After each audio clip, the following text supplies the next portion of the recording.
A princípio estamos ao vivo e está tudo certo. Então tá, pessoal, boa tarde, né, a todas e todos que estão aqui conosco hoje.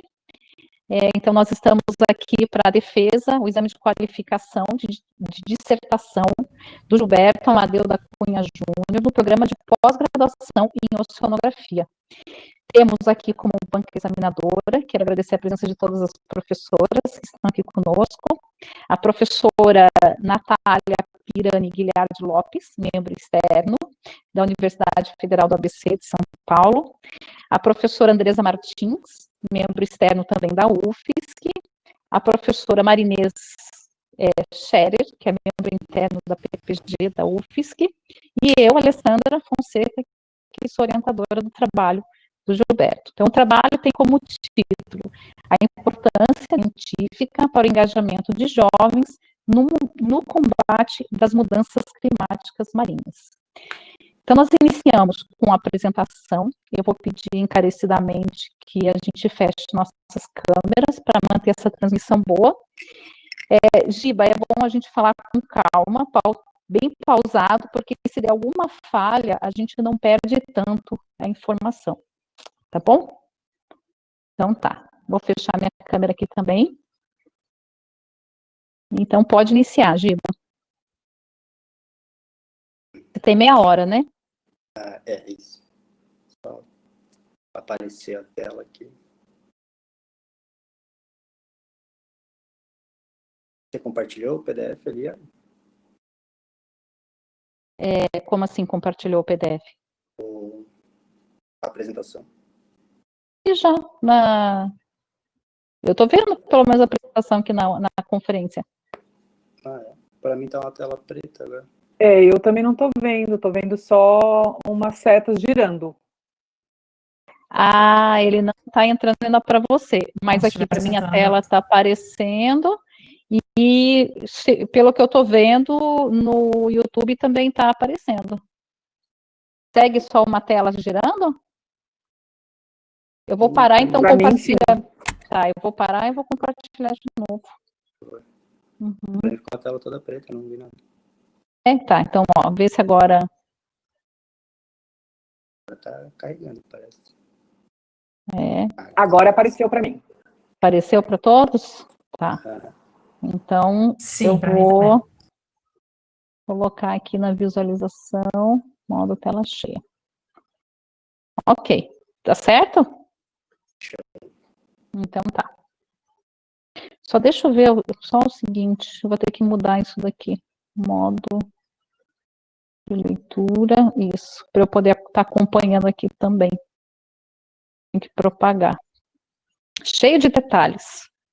Pronto, então vamos lá. São 2h09, Giba, você tem meia hora agora, tá certo? Tá aparecendo para todos? Tá sim. Então, ótimo. Então segue, Giba. Vamos lá. Bom, agradecer primeiro a participação de todas vocês que já vem acompanhando o trabalho desde o início. Mostrar até onde a gente chegou. Essa apresentação era para ser em fevereiro, mas com tudo que vem acontecendo, a gente trouxe ela agora para o final do ano. E aí vamos mostrar o que a gente produziu nesse tempo. Bom, meu nome é Gilberto, né? Eu sou aluno da UFSC, do PPG Oceano e bolsista da CAPES. Com a ajuda da professora Alessandra e com 2 estudantes de iniciação científica, a gente tem construído esse trabalho. E eu vou falar um pouquinho do que a gente construiu. Pode passar, professor. Bom, meu trabalho ele segue essa estrutura. Ele tem uma introdução geral e eu já escrevi ele em 2 capítulos, já pensando na publicação depois. O primeiro capítulo ele fala sobre o potencial teórico de engajamento dessa narrativa que a gente propôs. E no trabalho, no capítulo 2, a gente fala sobre o potencial prático dessa narrativa. O que está em verde é o que a gente já construiu, o que a gente já criou, e o que está em amarelo, laranja, ali, é o que está em andamento.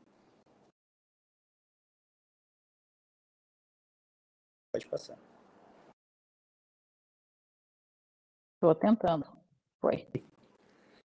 Bom, meu trabalho, então, ele fala um pouquinho sobre a relação entre oceano, mudanças climáticas e sociedade, que são temas que estão em destaque no mundo. Relatórios internacionais como a Agenda 2030, documentos da NOAA como literatura oceânica, documentos da Unesco, como A Ciência que a gente precisa para o oceano que queremos, ou ainda relatórios como do painel intergovernamental de mudanças climáticas, relatam, então, a importância dessa relação. Pode passar. Na literatura acadêmica, esses 3 temas também são abordados, a relação entre eles. Por exemplo, o Wisbeck traz essa imagem do Ocean Atlas, onde mostra um pouquinho do círculo de sustentabilidade, onde basicamente mostra que um oceano saudável ele gera uma série de benefícios de serviços ecossistêmicos para a população que resultam em bem-estar humano, e esses serviços de bem-estar humano se continuam acontecendo conforme ocorre a diminuição da emissão de carbono, conforme a gente tem um consumo mais sustentável, a gente cria áreas protegidas, por exemplo. Contudo, esse ciclo de sustentabilidade ele é ameaçado por uma série de fatores, como mudanças climáticas e a destruição de habitats costeiros e marinhos, por exemplo. E aí a importância dos jovens nessa relação oceano, mudança climática e sociedade. Pode voltar mais uma, por favor. Temos um certo delay, mas vamos lá. A importância dos jovens, então, no engajamento climático, né? A gente teve o surgimento dessa jovem ativista, a Greta. A partir dela, milhares de jovens no mundo todo foram às ruas lutar pelo seu futuro. E esses jovens são, então, apoiados por milhares de cientistas que reforçam a importância de jovens na participação no enfrentamento da crise climática. Pode passar. Mas, então, como engajar jovens? O exemplo da Greta é um ótimo exemplo a se seguir. E aqui, já entrando mais para o trabalho que a gente se propôs a fazer, é buscar um meio alternativo de comunicação científica que possa aproximar os jovens da luta climática. E aí, David traz esse artigo, Histórias Climáticas e o Antropoceno, onde fala da possibilidade de a gente usar temas relacionados a mudanças climáticas para comunicação por meio da arte. Pode passar, por favor. E aqui ele traz alguns exemplos. Essa imagem da esquerda fala um pouquinho sobre a erosão costeira, mostrando só realmente numa imagem o problema da erosão costeira, como pode afetar a sociedade, por exemplo, o risco de desabamento dessa casa. Já na imagem da direita, é uma imagem de 1800, onde essa torre, uma torre de uma igreja, foi construída em cima de um ambiente de dunas, e num período de deposição, essa torre foi quase coberta pela duna. Já no período pós-tempestade, essa região sofreu com a erosão costeira. Então, é um pouquinho de como o David retrata, como a gente pode tratar, por exemplo, de mudanças climáticas, mais especificamente de erosão costeira, por meio da arte. Pode passar. E aí a gente vem bem para o que é o trabalho que a gente se propõe, onde a nossa pergunta aqui, ela se baseia em: será que o uso de artes narrativas, como por exemplo nesse trabalho, em formato de histórias em quadrinhos, quando imersas em conteúdo climático científico, elas se tornam um meio efetivo para comunicar ciência e resultar no engajamento de jovens no enfrentamento da crise? E a partir disso, a gente elaborou a hipótese de que, quanto maior for a efetividade narrativa que a gente aqui propõe, ou seja, de transmitir conceitos científicos ao aprimorar fatores de engajamento, tão maior será o engajamento de estudantes de ensino médio com a temática das mudanças climáticas marinhas. E aí, como eu disse, foi dividido em 2 capítulos de trabalho. No capítulo 1, a gente faz a avaliação teórica de uma narrativa científica criada para o engajamento climático. E aí a gente vai navegar por esse capítulo 1 agora. Bom, basicamente a gente introduz nesse capítulo que é preciso contar histórias para comunicar ciência. Ou seja, é preciso ir além de dados e tabelas. Principalmente quando a gente pensa para quem a gente está contando a história, né? Por exemplo, os gráficos da esquerda são do painel intergovernamental de mudanças climáticas, sobre mudanças climáticas, que mostram mudanças passado e futuro em relação ao oceano devido às mudanças climáticas. É uma série de dados condensados em gráficos, mas que, dependendo do público que a gente vai mostrar, pode não dizer nada. Se a gente mostra para tomadores de decisão, para políticos ou para o meio acadêmico, é cheio de significado. Mas se a gente mostra, por exemplo, para estudantes de ensino médio, talvez não resolva muito. E aí aqui a gente traz, na direita, a imagem de um documentário que eu assisti, Before the Flood, que é Seremos História, basicamente em português, onde ele traz já logo no início essa imagem do Bosco, que retrata o que seria por meio de arte, o que seria a história da humanidade, né? E aí como isso se relaciona com as mudanças climáticas, por exemplo. Como no primeiro quadrinho seria o Éden, no segundo quadrinho seria um consumo, teria uma abundância, mas também um consumo desenfreado, e como isso resulta no terceiro quadrinho, que ele chamaria de Inferno, que seria a destruição da própria humanidade. E isso com uma história em quadrinhos, de 3 quadrinhos, contando toda a história da humanidade, como se relaciona com as mudanças climáticas. Pode passar. Basicamente mostrando, então, que é preciso contar histórias. E aqui é o primeiro contato que eu tive com mudanças climáticas, nesse desenho, Capitão Planeta e os Planeteers. Ali ao fundo é retratado Gaia e os super-heróis, onde esses jovens se unem para lutar contra problemas ambientais. Por exemplo, nesse episódio da direita, bem específico de ondas de calor, que a vilã, ela constrói uma bolha ao redor de uma ilha e começa a emitir gases de efeito estufa dentro dessa bolha, gerando uma onda de calor na região. E aí todo o episódio decorre ao redor disso, claro, cheio de fantasia, mas também de mensagens científicas. Por exemplo, a necessidade, no final, os heróis falam da necessidade, os protagonistas, de parar de queimar óleo, carvão, madeira e começar a plantar árvores. É uma coisa bem simplificada, mas que para o público infantil realmente passa a mensagem. Pode passar. Mas é mais complicado do que aparenta. Uma série de narrativas climáticas já foram construídas ao longo do tempo para aproximar a população do enfrentamento dessa crise. Bushel e colaboradores trazem, quando na busca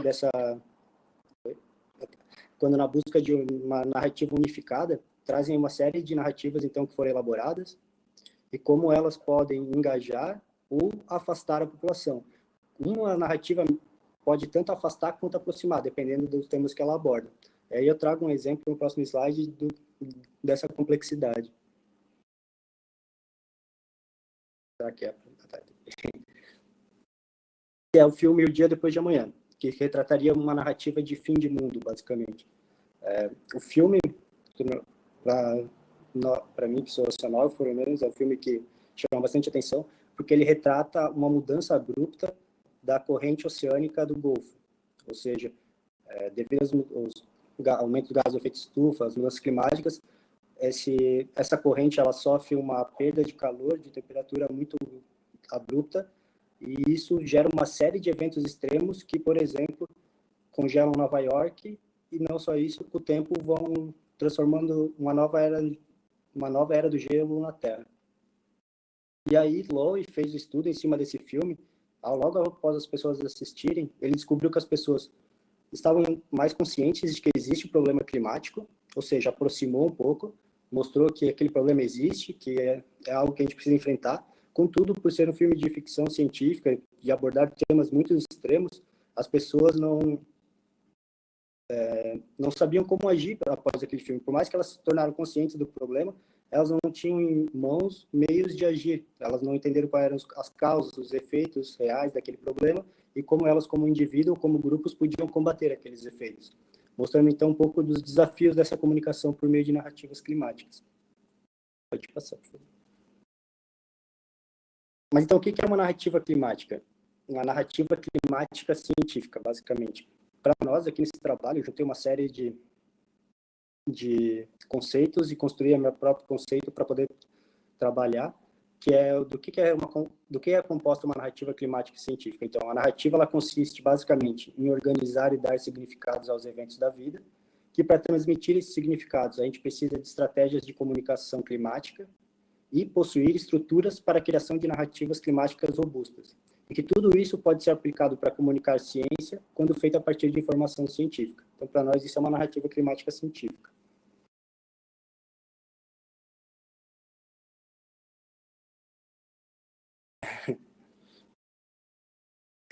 E aí a gente chega no objetivo do capítulo 1, depois de contextualizar todo esse trabalho, que é criar uma história que possa expressar conceitos climáticos, comunicá-los e que seja capaz de engajar pessoas na luta pelo clima. Então, ao longo desse capítulo, a gente percorre a discussão sobre a elaboração dessa história em quadrinhos e como ela reflete, teoricamente, o engajamento de jovens adultos com a questão climática. Com isso, a gente busca, então, obter essa história visual e textual estruturada por engajamento e que possibilite progredir o campo de conhecimento da comunicação das mudanças climáticas marinhas. Pode passar. A metodologia que a gente propôs para esse primeiro capítulo, então, é unir uma forma de construção de uma narrativa com conteúdo climático. Forma e conteúdo climático, a união desses dois elementos.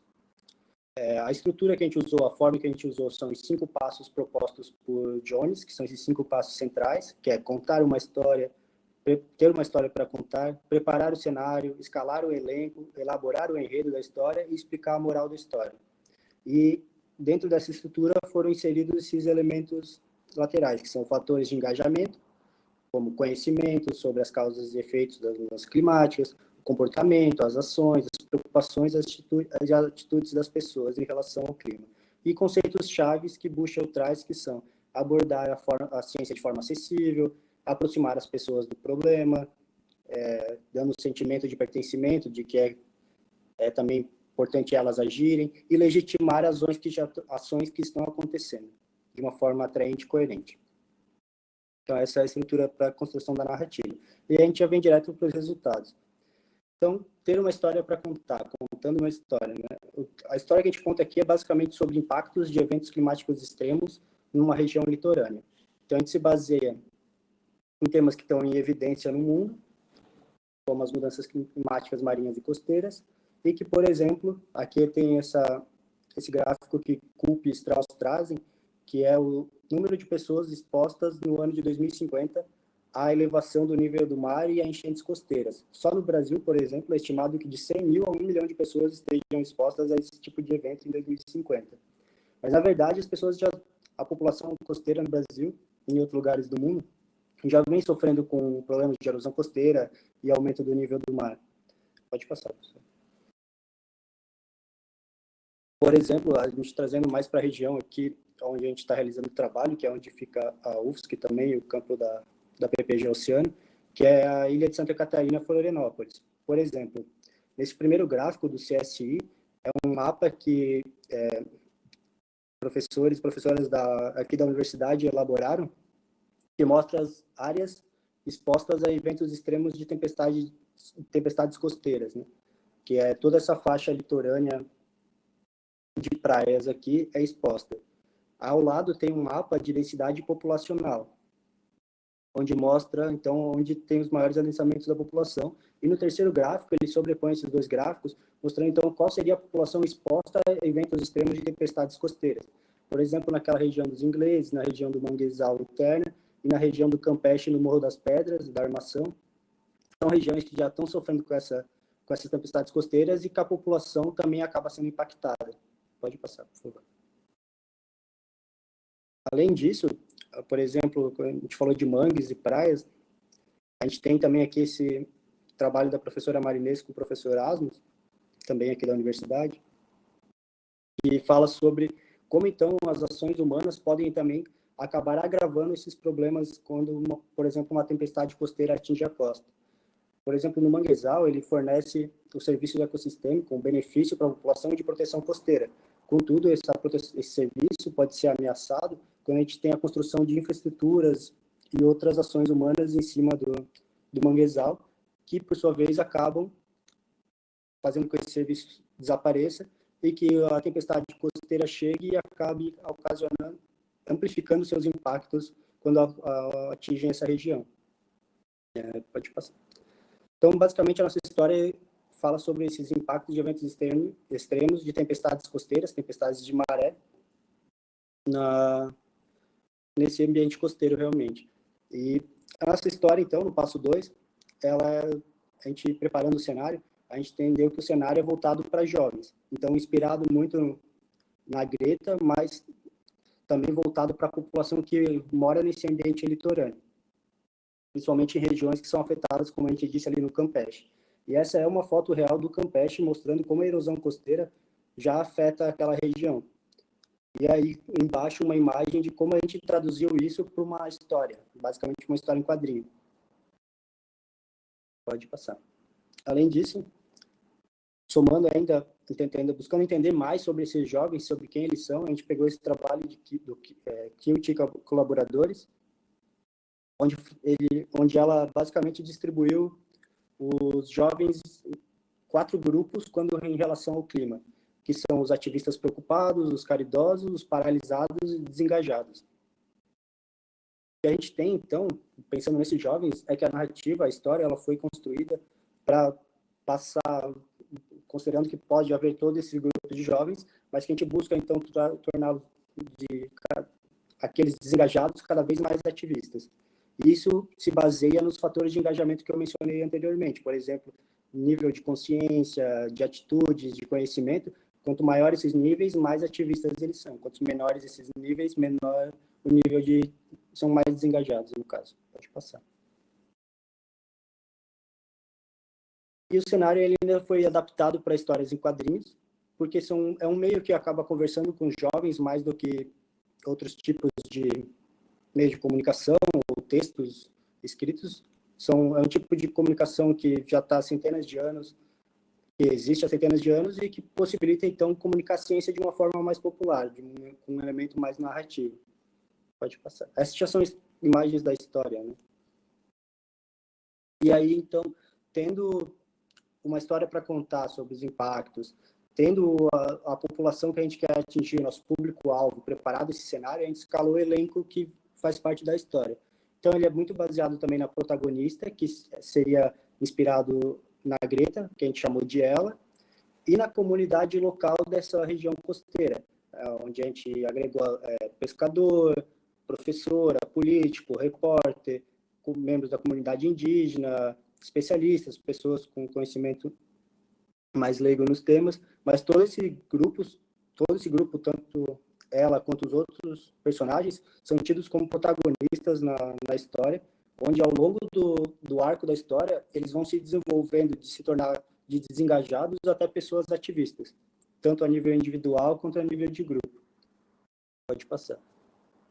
E aí, como toda boa história acaba tendo vilões, não tem como fugir disso, a gente trata como vilão a própria mudança climática, o próprio evento extremo, então não é algo personificado, mas algo que atinge a região, e traz também a questão do elemento industrial, né, de como a produção industrial feita de uma forma em desacordo com a natureza pode impactar ou pode potencializar os impactos das mudanças climáticas. Esse é o elenco que a gente tem na história. Pode passar, por favor. E aí, tendo tudo isso já construído, a gente elaborou o enredo da história, como a história se desenvolve. Não sei por que está piscando, mas tudo bem.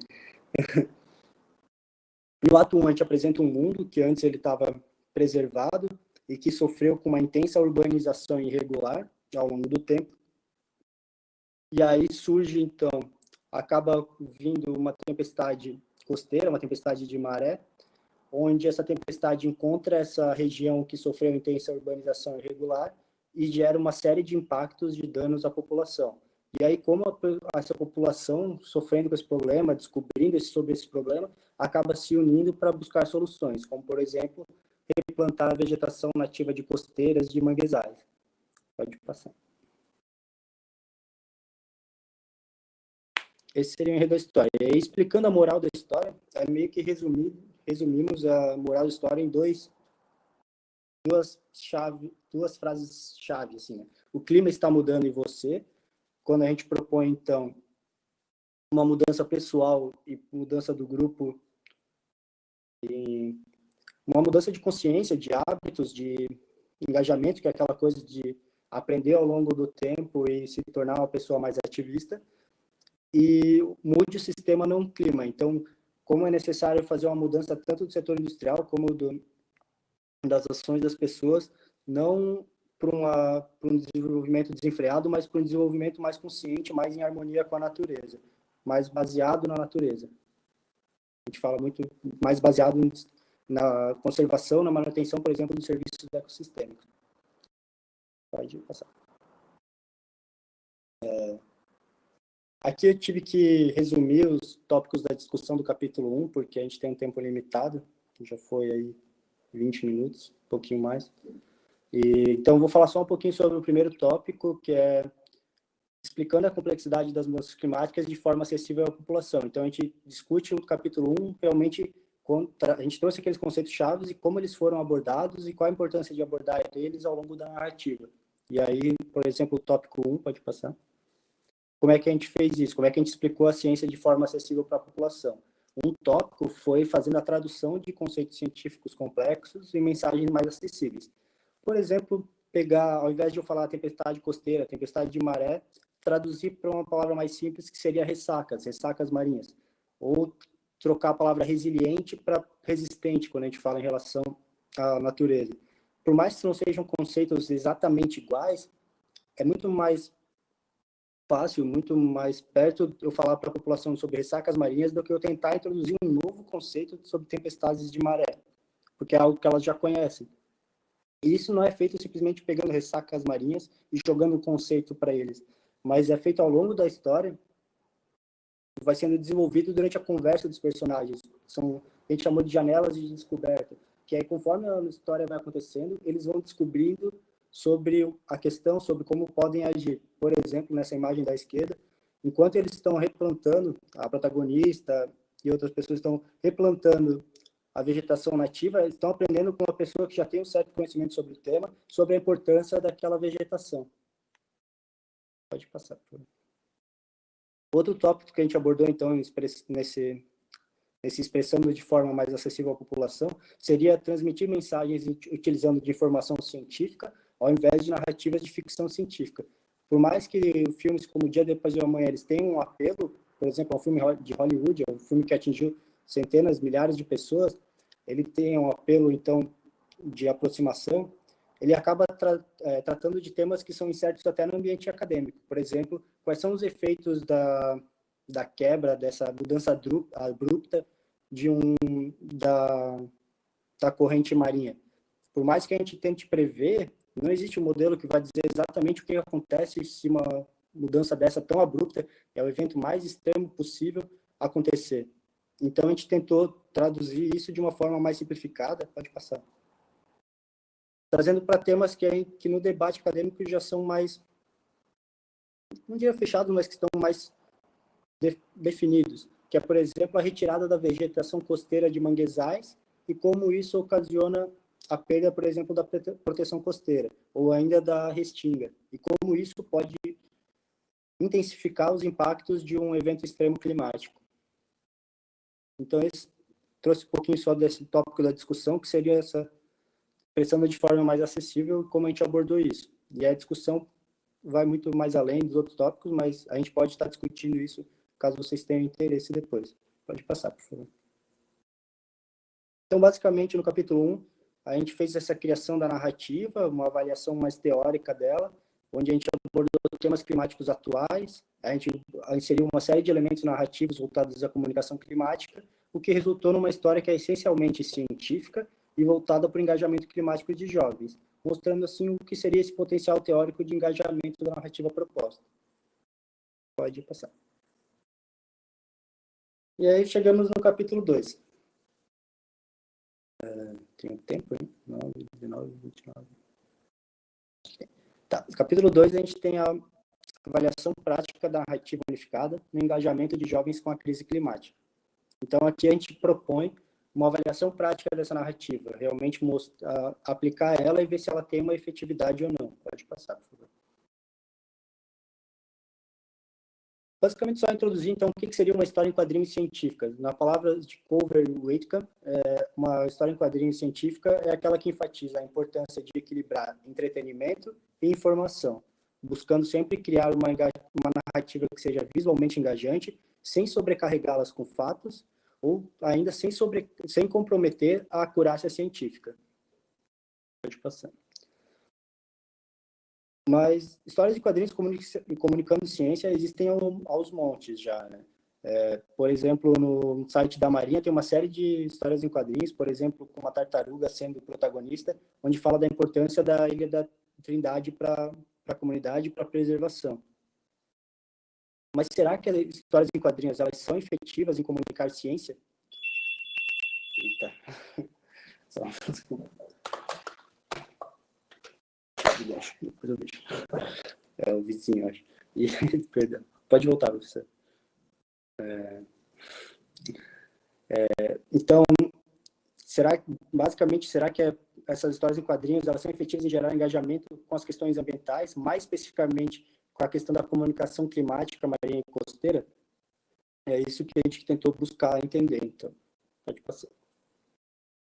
Daí a gente gerou, então, duas hipóteses para esse capítulo, que é a história em quadrinho proposta, ela pode ter efeito positivo em tornar jovens mais engajados, com a crise climática socioambiental, claro, e que haverá conhecimento e engajamento diferenciados entre estudantes de duas cidades expostas a eventos climáticos diferentes, mas dos quais ambos podem ser amplificados por meio de iniciativas como a proposta nessa pesquisa, por exemplo, pelo meio da história em quadrinhos.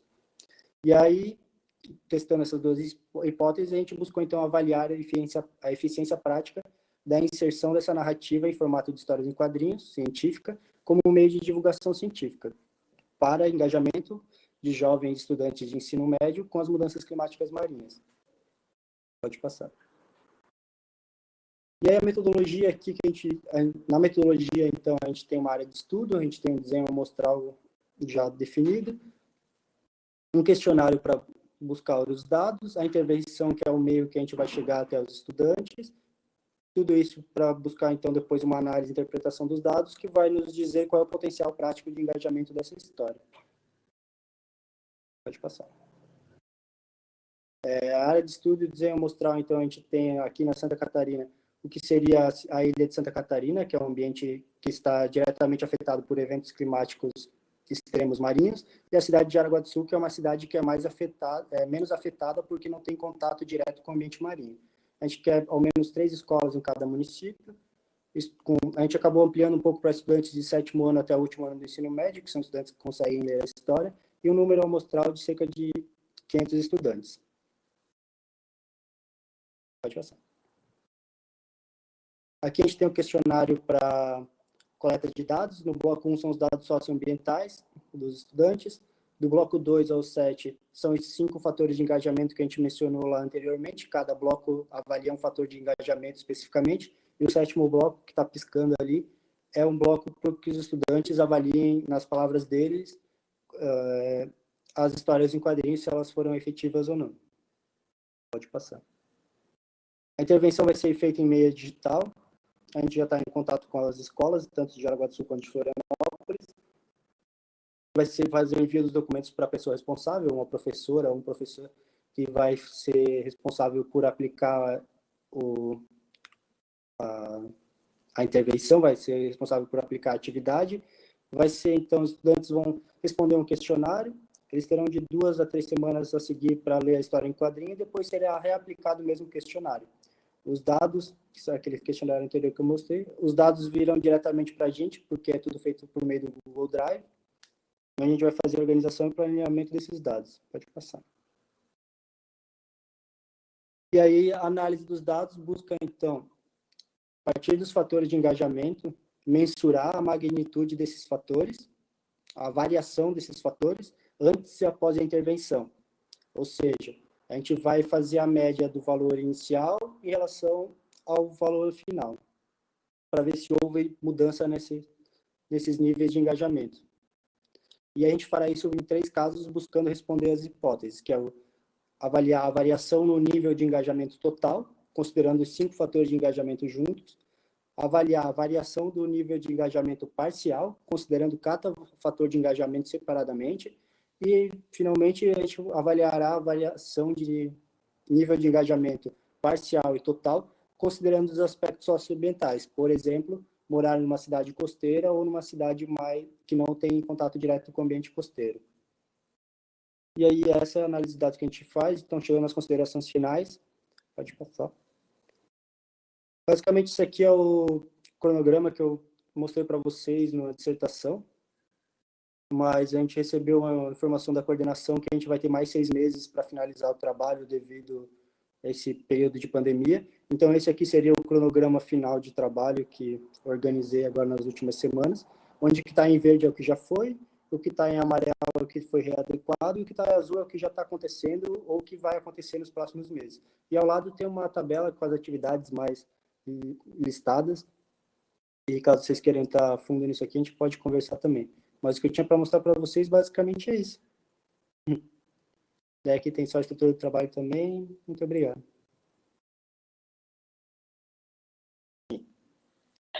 Bem, acho que deu, né? Posso fechar aqui a apresentação?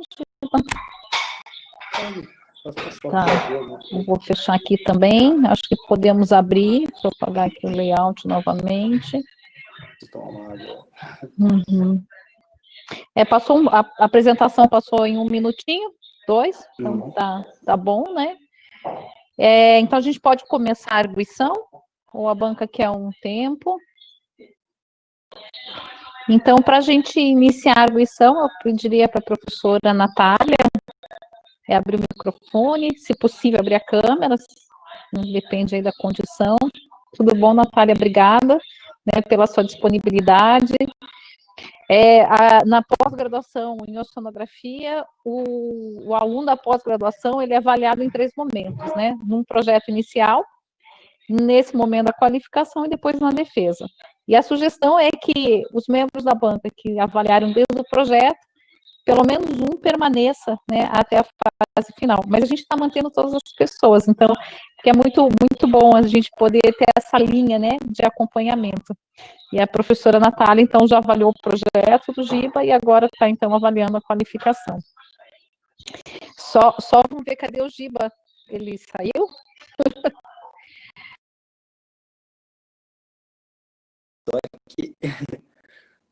Eu deixo a câmera ligada também? Eu vou desligar a minha, tá? Para facilitar a transmissão. Vou fechar também meu microfone. E aí, Natália, são 15 minutos, né, que vocês têm aí para essa arguição, para essa conversa entre vocês, de 15 a 20 minutos, tá bom? Então, agradeço novamente, né, pela sua presença e vamos lá. Vou fechar, então, minha câmera, meu microfone. Mas estou por aqui, tá? Qualquer coisa me chama. Tá bom, obrigada, Alessandra.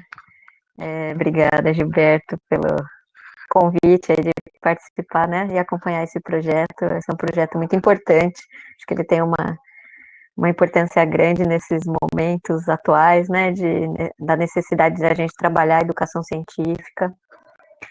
Então, por isso, eu já parabenizo pelo trabalho, né.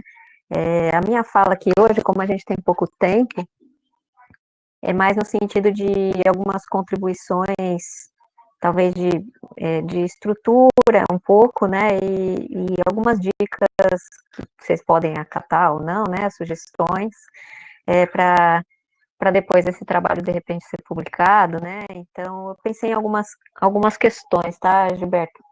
E aí a gente pode ir conversando, não sei como é que vocês preferem, mas eu preferi bater no papo aqui com você. Pode ser?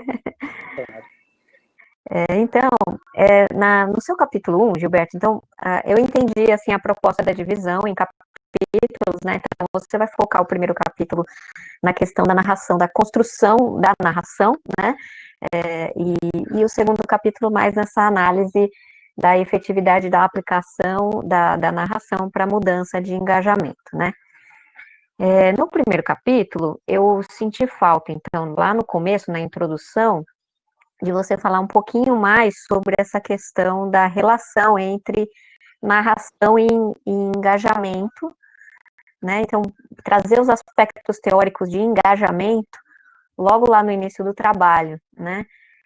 Porque eu fiquei esperando isso e eu só fui entender o que de fato você estava querendo dizer com engajamento lá nos métodos, né? Quando você põe a tabela e você põe alguns fatores de engajamento.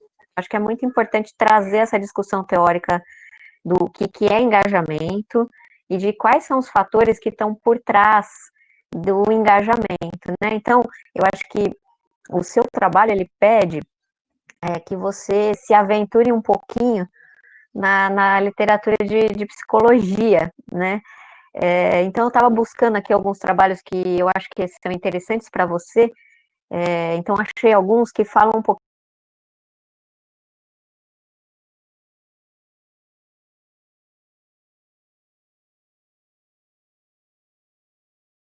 dar uma olhada mais criteriosa, principalmente no quadrinho, né? E tem algumas partes ali dos quadrinhos que que tem palavra repetida, ou palavra escrita errada, ou não escrito sem acento. Então, essa parte de revisão ortográfica. Isso é fácil de resolver, é só vocês darem uma olhada mais criteriosa e foi.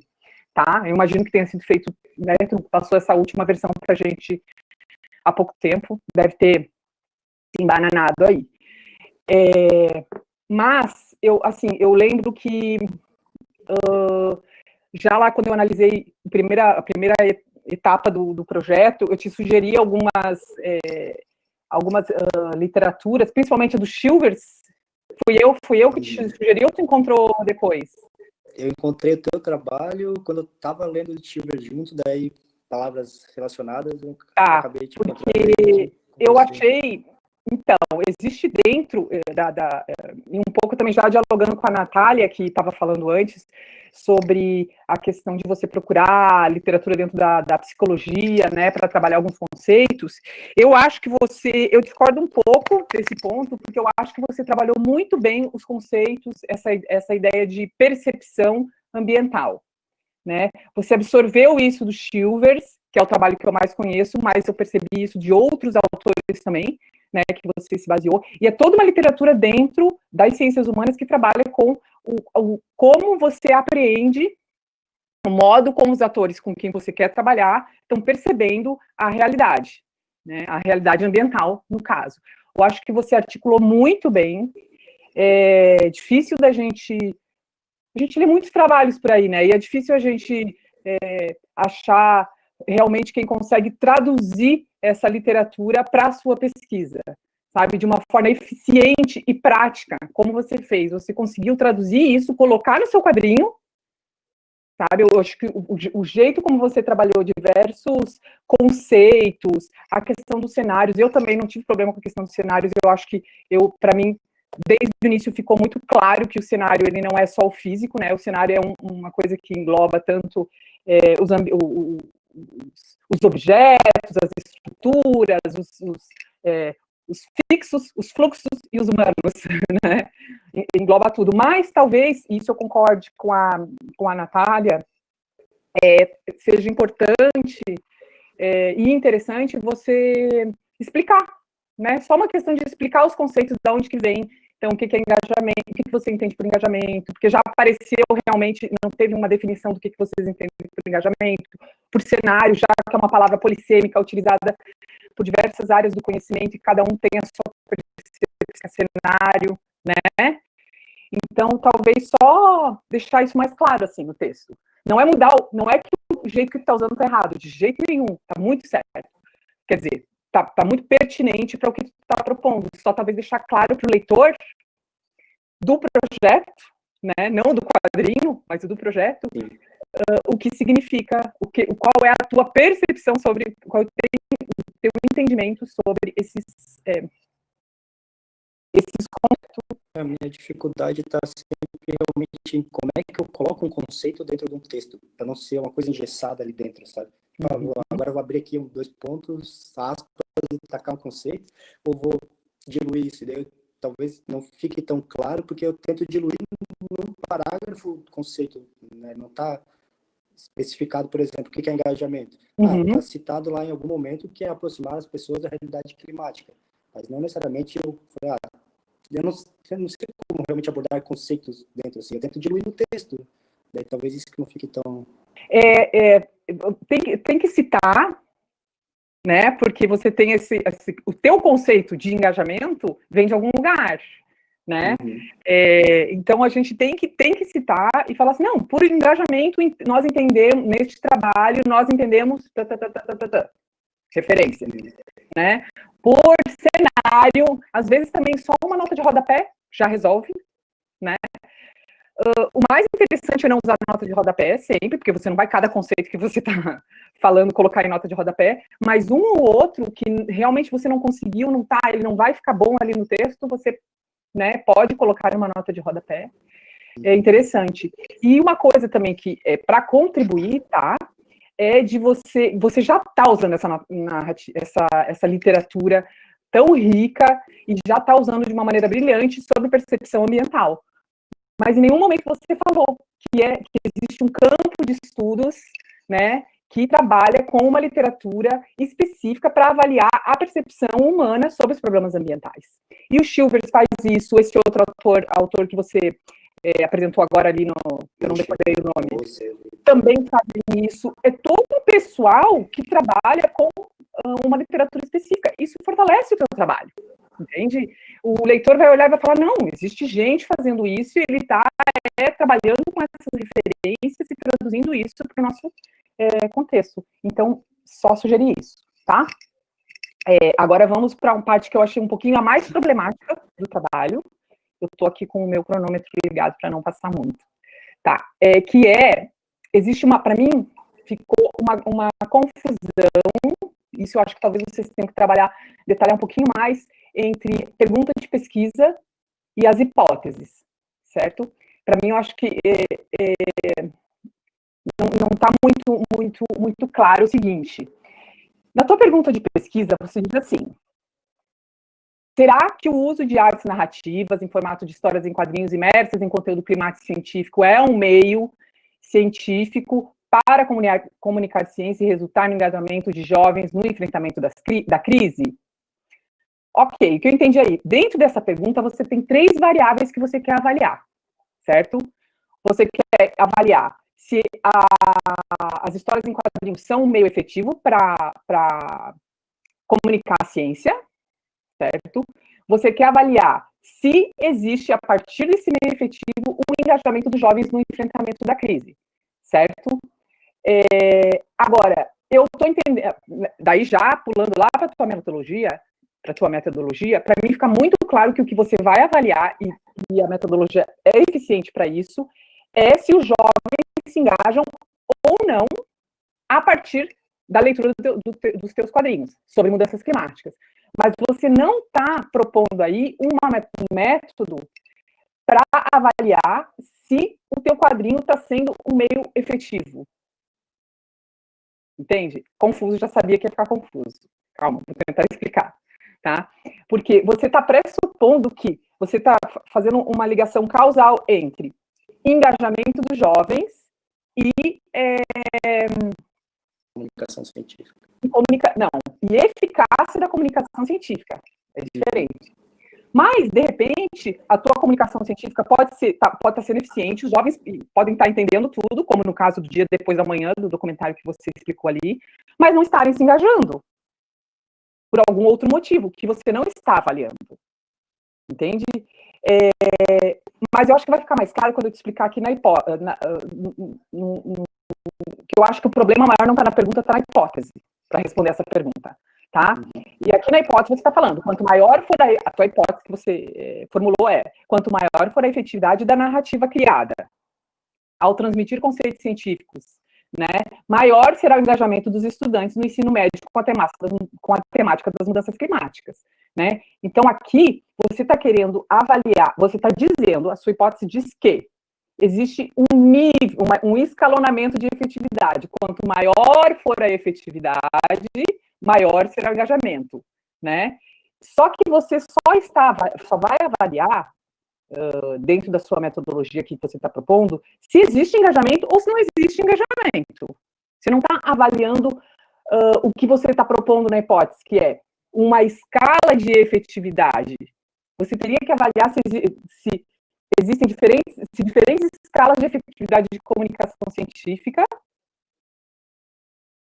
estão sendo eficientes para promover diferentes escalas de engajamento na mudança climática, a partir dessa tua hipótese, entende? Não? Mais ou menos, eu não sei se é isso, talvez eu não esteja compreendendo, mas o que a gente faz é avaliar o engajamento, que eu chamei ali de total, né? E aí a gente quebra esse engajamento total em parcial, que seria para cada fator. Por exemplo, eu vou avaliar se a história em quadrinho foi efetiva em comunicar conhecimento, se foi efetiva em fazer uma mudança de comportamento, se foi efetiva em senso de responsabilidade. Então, tem diversos fatores, por isso essa escalada, né? Será que foi efetiva só para um fator, ou será que foi efetiva num todo? É isso que eu tentei propor, não sei se... Não, eu entendi isso que tu propõe, mas tu acha que esse teu jeito, ele vai ser eficiente para medir se a tua narrativa é pouco ou muito eficaz? Porque é isso que tu tá falando aqui na hipótese, que tu vai medir isso, se ela é pouco, médio ou muito. Entende? Mas, assim, ó, eu tô entendendo, eu entendo a confusão, tá? E eu tentei elaborar aqui e ajudar vocês a avançar nisso a partir do trabalho, da tua proposta de metodologia, que já está pronta e que já é super, super bacana, assim, que eu acho que está bem formulada. O problema está só em ajustar realmente, no meu ponto de vista, a pergunta e a hipótese de pesquisa. E outra coisa que não aparece, e é interessante, é desejável que apareça, tanto na pergunta quanto na hipótese, todas as variáveis que tu vai usar e vai medir. No caso, os HQs, a narrativa no formato de história em quadrinho, ela é central, né? Porque tu não está medindo no formato de cinema, tu não está medindo no formato de música, tu não está medindo de desenho de nenhum tipo. É quadrinhos, é essa narrativa que tu está avaliando. Então, isso tem que aparecer na tua pergunta e na tua hipótese de pesquisa, tá? Por quê? Porque tu vai medir isso. Então, para que fique coerente, tanto as variáveis que vão ser medidas, quanto o objeto do que vai ser medido, no caso, o objeto é o teu HQ, o objeto que tu vai medir é a eficácia do HQ para comunicar ciência e produzir engajamento. Dentro disso, eu pensei numa hipótese aqui, que eu vou te falar, depois vocês veem se vocês acham interessante, eu envio para vocês, vocês trabalham nela, fazem o que quiser com isso, tá? Que é assim, ó, o que eu pensei. Quanto maior for a adequação da linguagem visual e escrita dos HQs científicos com as formas de comunicação, práticas e cenários socioambientais vivenciados pelo público-alvo, maior será o engajamento desse público na resolução dos problemas propostos. Tá? Eu pensei isso por quê? Porque aí sim as alternativas que tu está propondo para testar estão coerentes. Porque daí você vai testar a narrativa climática marinha em escolas perto e longe da costa, que é outra coisa que só vai aparecer, que eu só fui descobrir que tu ia testar lá em Jaraguá do Sul, lá no final. Isso tem que aparecer lá no início do projeto, né? Porque lá na introdução tem que aparecer, porque você vai medir 2 escolas, uma longe, uma perto. Por que você vai usar 2 escolas para medir? É para responder? Isso. Ah, tá. Agora é, só agora. Para ver se esse meio de comunicação ele pode ter uma eficácia também para pessoas que não estão tão próximas do evento, para ver realmente se isso pode ser algo mais, entre aspas, universal, assim, não precisa se limitar a ser uma história em quadrinho que vai ser aplicada só a estudantes que moram na praia, por exemplo, mas que moram em outras regiões também. Sim, eu entendi isso, eu também entendi isso, mas isso não está presente nem na tua hipótese, nem na tua pergunta, entende? Quando você mede uma narrativa, mede a eficácia de comunicação de uma narrativa, porque em diversos momentos do seu projeto, do seu texto, você fala que você tentou aproximar os cenários do cotidiano de quem vai ler, daqueles jovens, você usou uma linguajar próxima, você pegou os teus personagens, são todos de acordo com os jovens, e aliás eu achei brilhante o jeito que você trabalhou isso, né, diferentes, a heterogeneidade de pessoas, diferenças de cor de pele, de cultura, você teve esse cuidado, deu para perceber, assim, muito isso é proposital, isso não foi por acaso, né, eu imagino que você tenha pensado sobre tudo isso. Tem um político negro ali, achei super interessante, isso foi pensado, né? Ou não? São coisas que eu não vou tão a fundo porque eu não entendo exatamente do tema. Por exemplo, eu abordei a questão da comunidade indígena. Não é uma coisa que eu estou me especializando, mas alguma noção, algum senso comum, assim, a gente tem. Então, a gente tenta abordar também. De tentar mas não é trazer... algo que eu trabalhe ao longo do artigo, por exemplo. Sim, de tentar trazer uma heterogeneidade social para o contexto, né? Enfim, mas voltando aqui à história. Você criou essa narrativa para engajar esses personagens, esses jovens que vivem em ambientes costeiros. E você vai testar se ela também funciona para aqueles que estão longe. Aí você consegue medir diferença de engajamento, nível diferente de comunicação científica, porque você consegue perceber se aqueles jovens que estão mais próximos das realidades costeiras vão se engajar mais do que os jovens que estão longe das comunidades costeiras. Essa hipótese, do jeito que mais ou menos eu pensei aqui, eu tentei abarcar essa diferença de percepção, essa diferença de possibilidade de você medir diferentes públicos para responderem a tua hipótese. Tá? Porque do jeito que ela está ali, você só está falando sobre se o quadrinho são um meio efetivo. Não, essa daqui é a pergunta de pesquisa. Você só está falando que quanto maior for a efetividade da narrativa criada ao transmitir os conceitos e gerar conhecimento, maior será o engajamento de jovens, certo? Eu coloco no capítulo 2 daí outras duas hipóteses, né, que são mais específicas para a avaliação prática da narrativa. Que daí lá eu acabo mencionando estudantes expostos a eventos climáticos diferentes. Eu não lembro certinho como é que eu coloquei, mas no capítulo 2 tem essa relação da distância do ambiente litorâneo, a distância de eventos... Tem, eu vi. Só que eu separei, né? Eu quebrei em 2 capítulos, não coloquei essa hipótese inicial dentro da hipótese inicial dentro do Pois geral. Esse daí talvez é um jeito diferente da gente nas ciências humanas pensar, Eu acho que esse foi um problema, talvez, do meu entendimento, né? Porque a gente tem um projetão geral, por mais que depois você vá quebrar ele em artigos, eles têm que estar todos dentro dos objetivos gerais, da hipótese geral, sabe? Aí eu não sei se aqui vocês têm esse método diferente, assim, tem? Não, na real é que estava muito confuso para mim quando estava tudo junto. Então, facilitou quebrar em 2 capítulos e fazer uma coisa e depois fazer a outra. Assim. Então, eu já escrevi nesse formato daí. Mas uma questão de organização própria. Assim. E uma coisa, contando um pouco de como foi esse processo, quando então, já estamos também num tempo meio no limite, assim, desculpe, Andresa, intervir aqui, mas é mais isso que eu queria falar, só para fechar um pouco, porque isso é uma questão muito interessante que você traz em relação à hipótese, a questão do engajamento, e quando o Giba trouxe o artigo da CUT e a gente viu e da forma também como ela avalia a questão do engajamento, por exemplo, o conhecimento é um nível desse engajamento, é o que eu acredito que a história, nesse tempo de intervenção que a gente tem e que é limitado, né, dentro de um trabalho de mestrado, que nós estamos trabalhando com recorte, que não vai, como vocês podem ver, vai ser o quê? 1 mês de intervenção, isso não é nada, né, para a gente avaliar alguma questão de engajamento. Então, eu acho que o único nível de engajamento que a gente vai ter alterado ou incorporado a partir dessa vivência é o conhecimento.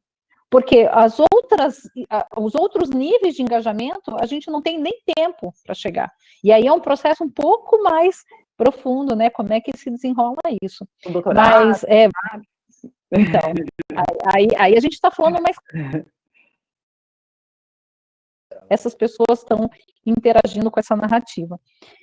Bem, eu acho que é ótima essa tua colocação, a gente vai aguardar, né, esse documento seu, que você fez todas essas colocações, se tu concordar, a gente de repente sentar também em um outro momento para conversar um pouco mais sobre isso, né, eu acho que é muito bem válido, né, te agradeço profundamente aí por essas colocações. Então, vamos para a gente finalizar, né? Já estamos com o tempo meio contado, apesar que para mim, assim, esse momento de conversa é um momento muito importante, até para a gente amadurecer, né, as questões e se preparar para essa etapa final, esse encaminhamento. Eu acho que a gente já teve um amadurecimento nesse processo, né, nesse processo do projeto até aqui, e é muito bom a gente ter essas colocações agora de forma mais pessoal, né, a gente poder tirar aí detalhes para poder organizar bem esse trabalho para a parte final. Mas agradeço, então, Andresa. Nós tivemos já uma queda de transmissão, ficou um tempo parado, é uma limitação que a gente tem, então, realmente, eu vou ter que ficar de câmera fechada, vou ter que ficar tudo fechado aqui, peço muito desculpas, tá, por todos vocês, assim. Eu também vou sair, então. Então, tá, logo nos encontramos novamente. Então, quero agradecer, né, a presença também da professora Marinês, que é do programa de pós-graduação. Então, Marinês, é presente como tu achar importante, necessário aqui para esse contexto, né, que eu achei interessante, a Andresa fez, e eu esqueci de fazer essa com a professora Natália. Então, fique à vontade para suas colocações, tá? Vou fechar aqui por essa questão técnica. Valeu, obrigada. Certo. Obrigada, Alessandra, obrigada, Gilberto, pelo convite, por estar aqui com vocês. Acompanho o trabalho de Gilberto há bastante tempo, né, Gilberto? Ele fez o trabalho de TCC junto comigo, fui orientadora dele de TCC, e depois também li o projeto dele inicial. Já começo dizendo que gostei de ver que você incorporou várias coisas do que eu tinha falado lá no projeto inicial, e que foi bem bacana, gostei de ver. Eu vou tentar ser bem breve, porque acho que as professoras tocaram em vários assuntos relevantes que é bom prestar atenção e dar uma olhada, mas eu também quero dizer que eu gostei muito do trabalho, gostei muito mesmo, gostei muito da historinha, li ela inteirinha, até eu li ela do Drive mesmo, e tem pequenas observações que eu coloquei um stickzinho ali na historinha. Eu gostei de ver como evoluiu, gostei bastante dela, eu percebi essa questão de gênero, cor, cultura também, que você inseriu ali na sua historinha. Eu acho que tem um grande potencial mesmo de atingir o público. Então, eu vou fazer algumas colocações que ainda não foram feitas, ou pelo menos eu acho que não foram feitas pelas outras professoras, que eu senti falta, Gilberto, de você dizer por que esse público-alvo é tão importante. Tem uma hora que você fala, uma frasezinha ali que você fala, e eu até brinco no texto, eu falei assim, não pode ser porque a Greta está dizendo que é importante. Apesar de você gostar bastante dela e falar bastante dela, mas tu não pode dar essa impressão. O público-alvo adolescente, ele é importante, porque ele logo vai chegar na idade adulta, vai tomar decisões. Então, eu acho que faltou justificar um pouco essa questão do público-alvo, e não para não ver, obviamente, é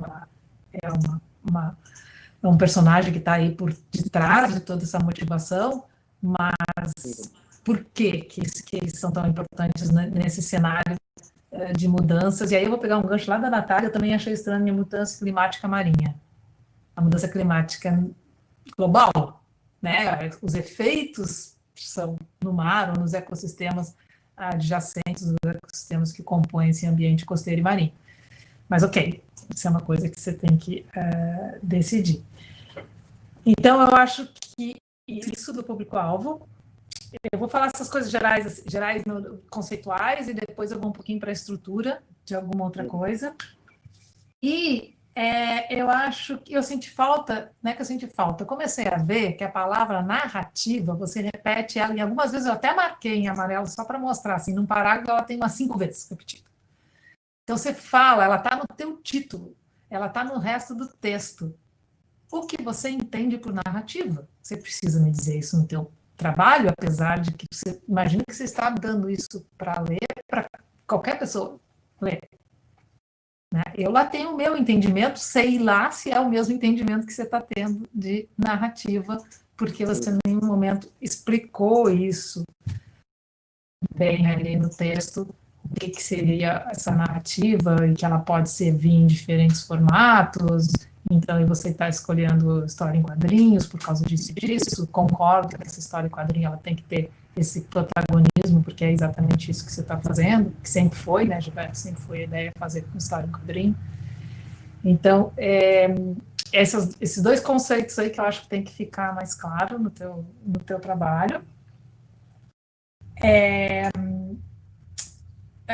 Tem uma hora que você fala... Peraí, deixa eu ver se eu não quero fazer muita confusão. Tá. Na estrutura do teu trabalho, você acabou de te falar que você quis organizar a sua cabeça, você fez capítulo 1, capítulo 2, né?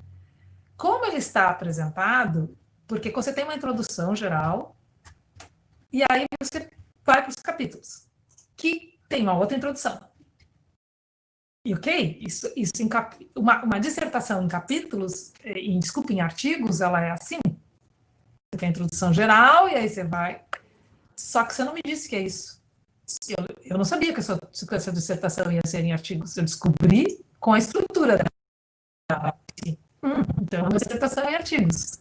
É uma dissertação em artigos. Aquele capítulo 1 vai virar um artigo, o capítulo 2 vai virar outro artigo. Tá. Então, Tem que colocar isso só no texto daí? Não, eu sugiro que faça uma... Até porque estamos na UFSC, e na UFSC isso não é tão comum, apesar de ser, também tem alunos que trabalham assim, eu acho interessante, mas sugiro que lá no início coloque alguma coisa assim, estrutura da dissertação, em algum lugar, e que você coloque isso.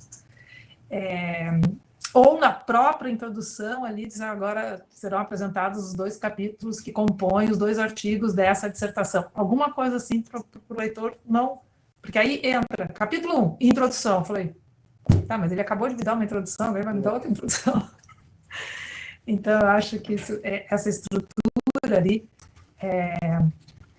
precisa ser melhor explicada, ou deixar mais claro isso, ou para que revista você vai submeter. Uma outra maneira de fazer isso é colocar ali e dizer, ó, esse capítulo vai ser submetido, ou foi submetido para... Estou dizendo para o trabalho final, tá? Foi submetido para a revista tal, tal, tal. Pronto, é um artigo, a gente já sabe. Aí lá no final você já sabe que vai ter que ter uma conclusão geral, né? Comentando os 2 artigos. Beleza. Eu estou usando até o artigo do Tiago, né? A dissertação do Tiago, como base para escrever o meu formato de artigo, porque ele fez assim. Ele fez assim. Várias pessoas têm feito assim, é uma maneira interessante, tem que cuidar para não perder conteúdo nem profundidade, né? Então, talvez as introduções e as conclusões lá que vão trazer a problemática e lá no final fazer uma ligação entre esses 2 artigos, tem que ser bastante robusta para você não perder muita informação, não ficar tão telegráfico, né? Porque o artigo ele tem um formato mais telegráfico, ele tem um formato mais direto ao ponto. Ainda mais que, como disse a Alessandra, você está na pós-graduação da Oceano, você vai ter que publicar em revistas da Oceano, e bem-vindo ao clube de que a gente não tem onde publicar esse tipo de informação, né? Você sabe disso, trabalhou no laboratório de gerenciamento costeiro, a gente não tem caixinha, sem caixinha a gente fica, é multidisciplinar e aquela confusão. Bom, umas outras coisas mais pontuais. Quando você explicou o seu questionário, eu fiquei na dúvida se ele ia ser pré ou pós. Na apresentação aqui, tu me disse que ele vai ser pré e pós. Mas você não está, ou eu pulei, não vi, ou não está muito claro isso no texto, essa tua metodologia de verificar como é que foi esse questionário. Mas tem uma parte do questionário que é só pós, não tem? A parte escrita, um dos módulos. Eu fiz uma adaptação agora meio rápida. Teria bloco 7, que seria só pós, mas eu adaptei ele para que seja pré também, mas com outros tipos de informação. Assim. Tá, eu tinha entendido. Aí eu tinha entendido que só o bloco 7 ia ser pós. E o resto não ia ser. Então, isso aí tem que ficar claro, porque não está claro, pelo menos não ficou claro para mim no texto, como é que você vai fazer, dar uma revisada nisso. Sim, tem alguns errinhos, como já foi colocado, mas nada que impeça, assim, a leitura em si, né? Porque às vezes a gente pega uns textos e isso não quer dizer que não tem que arrumar, mas não está trágico. Você pode, nem de perto. Foi bem pior. Não, dá para tranquilamente, foi uma leitura gostosa de ler, sem grandes problemas. Você fala em algum momento ali no texto de que, capítulo 1, acho que ele é dito. Não, capítulo 2. E na metodologia lá, que depois você vai trazer esses resultados, acho que é capítulo 2, você vai trazer esses resultados para o laboratório, onde você está trabalhando com a Alessandra, e você vai conversar com as pessoas do laboratório, conversar com outros especialistas sobre os resultados, em algum momento, eu até marquei ele no texto, e isso não aparece na metodologia. Não, na verdade, o que eu ia fazer era discutir em cima das respostas daquele bloco 7. Que seja. Resposta aberta dos estudantes. Que seja. Porque daí eu não tenho realmente uma metodologia específica. Opinião especialista se chama. Tem sim. Eu te mando os textos. Me pede que eu te mando. existe uma metodologia para isso, que é opinião especialista. Isso seria algo qualitativo daí, né? Qualitativo mesmo. Você que participou da GES, fazer a matriz de serviços ecossistêmicos, que você até usa um pedaço aí na sua dissertação, ela foi feita com opinião especialista. Depois, em alguns trabalhos de dissertação e de tese de doutorado, foi validada aquela informação em campo, com os atores, etc. Mas a montagem dela é toda opinião especialista. Então, a gente tem eu te mando depois, uma que pode servir de base para isso. Deixe-me ver. Eu acho que é basicamente isso, Gilberto. Deixa eu só passar aqui agora no texto, porque eu não estava olhando para o texto. Então, aquela questão do público-alvo, de novo, aqui eu escrevi, né, trazer a psicologia do adolescente, a fase de ser influenciado, a briga por valores, a briga por ter uma causa, né? A gente sabe que os adolescentes, né, para o bem e para o mal, né? Estou aqui regimento adolescentes para coisas bem terríveis também, porque é essa necessidade de ter uma causa, de ter uma bandeira. Então, é um público que agarra essas bandeiras, então que agarra uma bandeira boa, né? Tem vários artigos relacionados a isso, que eu não tive ainda tempo hábil de ler e conseguir adequar o trabalho, mas ainda tem bastante coisa que dá para trabalhar. Não, lógico. A idade dos jovens, você fala em jovens, o que você considera jovens? Eu considerei para o meu trabalho estudantes de ensino médio, né? Só que um artigo que eu trago, que fala até da formação do pensamento político de jovens, ele trata jovens com idade de 15, se eu não me engano, a 24 anos. Eu até perguntei se era de 13 a 18, que eu jogaria isso, mas define isso. O que tu está chamando, qual é o teu público-alvo, define isso. Ou como diria o professor Milton, nós somos jovens há mais tempo, né? Eu, Alessandra, os outros professores. Então, somos todos jovens há mais tempo. Vamos ver se a não tem mais alguma coisa. Eu acho que não, Gilberto. Acho que algumas observações diretas no texto, mesmo que eu fiz, de palavras ou de crase. Crase, você briga com a crase, né? Você não gosta muito dela, não, né? Vou voltar para a sala de aula. Não, a crase é uma coisa chatinha mesmo. Tá aqui que eu botei, lá nas considerações parciais da tua que você vai levar para o laboratório e conversar de novo com o pessoal.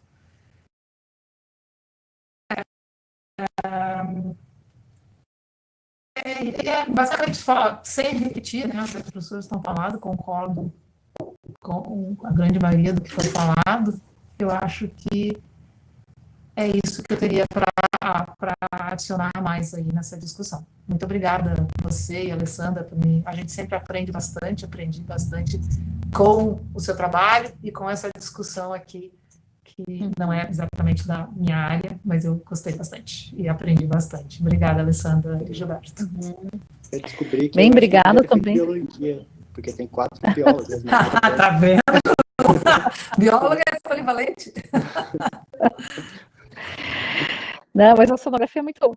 No caso, assim, eu queria ter feito a sonografia, não fiz porque não estava próximo da minha área, da onde eu morava, e eu não tinha essa facilidade para me deslocar. Mas desde a iniciação científica, meu pezinho é no mar, maravilhosamente. Eu também. Bem, agradeço, Marinês. Marinês conhece um pouco a minha história, né, acadêmica, e essa dissertação do Gilberto é um desafio para mim também, né? Tá retomando aí um sonho, que é essa área da educação, mas nessa linha de pesquisa, sempre foi um foco de extensão. Então, é muito de aprendizado, né, para todos nós, e eu estou achando bem interessante esse aprendizado e toda a leitura que Gilberto traz, que a gente tem.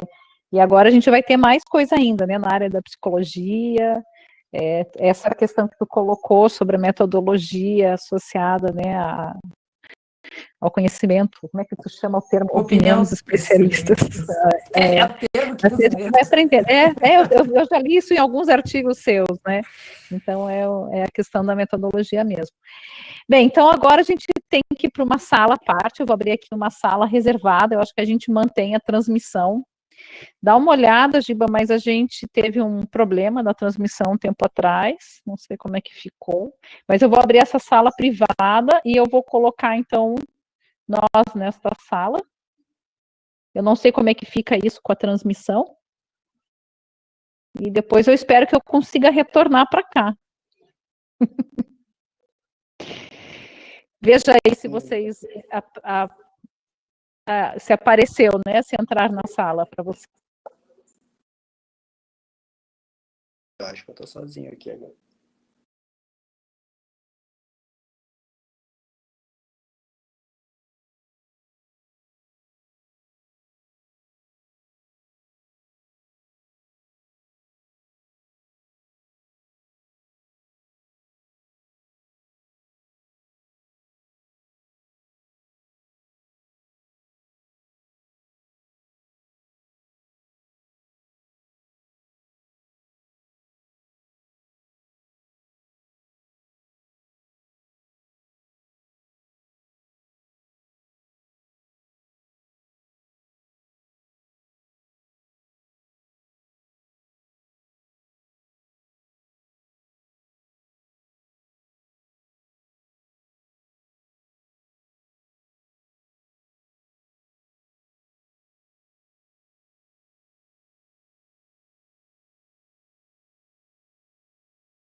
Giba, você está me ouvindo?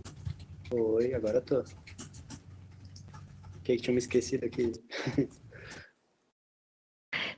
Estamos voltando. Peguei até um cafezinho para dar esquentar. Eu acho que eu estou sem som, né? Não, estamos te Não, ouvindo, tô- Marinês. Aham. Natália também entrou. Então tá, então vamos ao veredito. Agora eu não estou te ouvindo mais, Marinês.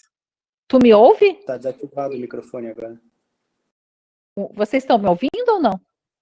Então, pronto. Eu não estou ouvindo, mas não tem importância, gente. Não Ah, tá é? ouvindo? Não, A continuar. gente tá te ouvindo, viu? Tranquilamente, Marinês, te ouço. Deixa eu escrever aqui.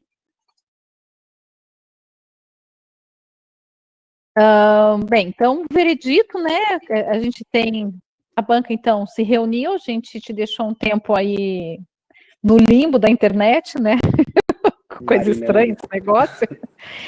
Mas, bem, Gil, você está, então, aprovado, está com a sua qualificação aprovada, parabéns. Né? A banca reconhece aí que houve uma melhora desde o seu projeto até esse momento, e algumas questões estruturais que foi já colocada aqui, a questão de definir melhor alguns conceitos, vamos ver como é, como eu comentei com a Natália, né, de inserir na história a questão do poder público nessa narrativa, algo, né, que traga a importância desses atores aí no processo de decisão e comunicação com as indústrias impactantes. E, bem, é isso, então você está aprovado, tem alguns comentários, a banca, as professoras ficaram de nos retornar o material, a documentação, e aí a gente vai sentar, olhar com calma e fazer essa etapa final.